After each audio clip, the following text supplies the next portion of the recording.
Hebrews chapter 12. Therefore, since we are surrounded by such a great cloud of witnesses, let us throw off everything that hinders and the sin that so easily entangles, and let us run with perseverance the race marked out for us, fixing our eyes on Jesus, the pioneer and perfecter of faith.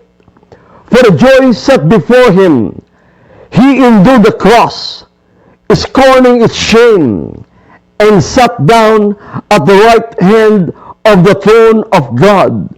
Consider him who endured such opposition from sinners, so that you will not grow weary and lose heart in your struggle against sin. You have not yet resisted to the point of shedding your blood.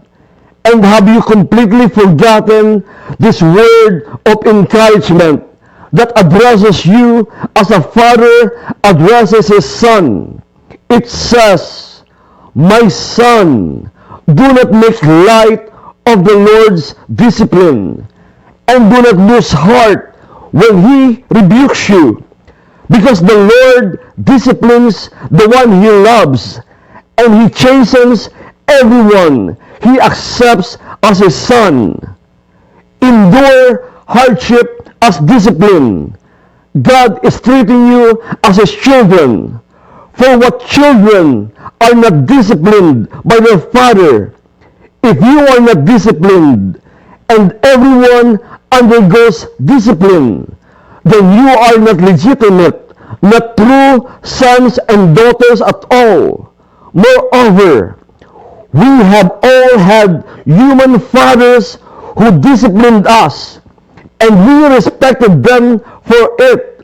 How much more should we submit to the Father of spirits and live? They disciplined us for a little while, as they thought best. But God disciplines us for our good, in order that we may share in his holiness. No discipline seems pleasant at the time, but painful. Later on, however, it produces a harvest of righteousness and peace for those who have been trained by it. Therefore, strengthen your feeble arms and weak knees. Make level paths for your feet, so that the lame may not be disabled, but rather healed. Make every effort to live in peace with everyone, and to be holy. Without holiness, no one will see the Lord. See to it that no one falls short of the grace of God, and that no bitter root grows up to cause trouble and defile many. See that no one is sexually immoral, or is godless like Esau, who for a single meal sold his inheritance rights as the oldest son.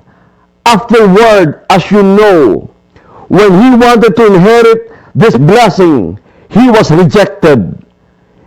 Even though he sought the blessing with tears, he could not change what he had done. You have not come to a mountain that can be touched, and that is burning with fire, to darkness, gloom, and storm, to a trumpet blast, or to such a voice speaking words that those who heard it begged that no further word be spoken to them, because they could not bear what was commanded.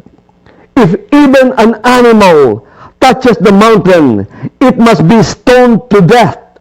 The sight was so terrifying that Moses said, "I am trembling with fear."